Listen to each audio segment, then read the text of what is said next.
যুক্তরাষ্ট্রের সঙ্গে চলমান যুদ্ধের মধ্যেই তাদের অন্যতম ঘনিষ্ঠ মিত্র যুক্তরাজ্যকে উচিত শিক্ষা দিয়েছে ইরানের হ্যাকাররা। যুক্তরাজ্যের একটি বিদ্যুৎ কেন্দ্রে সফল সাইবার হামলা চালিয়ে সেটির কার্যক্রম টানা 4 দিন বন্ধ করে দিয়েছে তারা।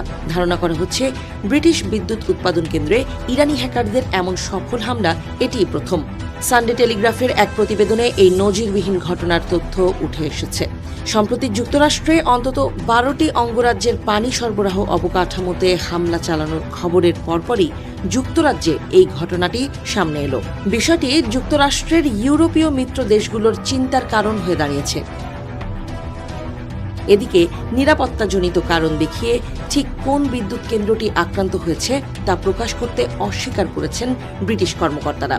তবে যুক্তরাজ্যের department for energy security and net জিরোর এক মুখপাত্র জানান, হামলার শিকার কেন্দ্রটি একটি ছোট বিদ্যুৎ উৎপাদন কেন্দ্র ছিল। এর ফলে যুক্তরাজ্যের মূল জাতীয় বিদ্যুৎ গ্রিডে বা সাধারণ সংযোগে কোনো বড় ধরনের বিঘ্ন ঘটেনি।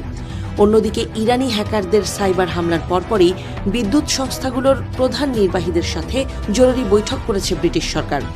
সার্বিক নিরাপত্তা বাড়াতে বিদ্যুৎ সংস্থাগুলোকে নির্দেশনা দেওয়া হয়েছে। চলতি বছরের মার্চে যুক্তরাষ্ট্রের সামরিক বাহিনীকে তাদের ফেয়ারফোর্ড রয়্যাল এয়ারফোর্স ঘাঁটি এবং দিয়েগো গার্সিয়ার যৌথ ঘাঁটি ব্যবহারের অনুমতি দেয় যুক্তরাজ্যের তৎকালীন প্রধানমন্ত্রী কিয়ার স্টারমার।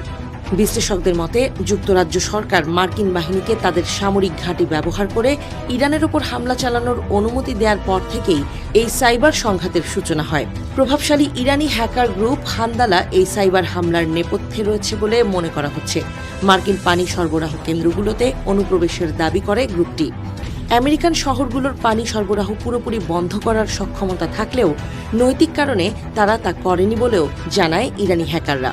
এর প্রমাণ হিসেবে মার্কিন পানি সরবরাহ ব্যবস্থার সংবেদনশীল ডেটা অনলাইনে প্রকাশ করে তারা।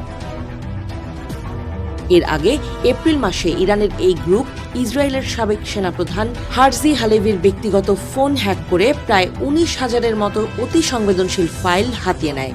ফাইলগুলোর মধ্যে হালেভি এবং মার্কিন সেন্টকম প্রধান মাইকেল কুরিলার সাথে আরব কর্মকর্তাদের গোপন বৈঠকের ছবি ও তথ্য অন্তর্ভুক্ত ছিল। ইরানি হ্যাকাররা বলছে, পশ্চিমাদের ক্রাইসিস রুম, ম্যাপ এবং কমান্ড সেন্টারের গোপন তথ্য তাদের কাছে খোলা বইয়ের মতো উন্মুক্ত। বিশেষজ্ঞরা বলছেন, যুক্তরাষ্ট্র এবং এর মিত্রদের সহায়তা করতেই সাইবার হামলা চালাচ্ছে ইরানি হ্যাকাররা। যুক্তরাষ্ট্রের অন্যান্য মিত্র দেশেও সাইবার হামলা হতে পারে বলে মনে করছেন তারা।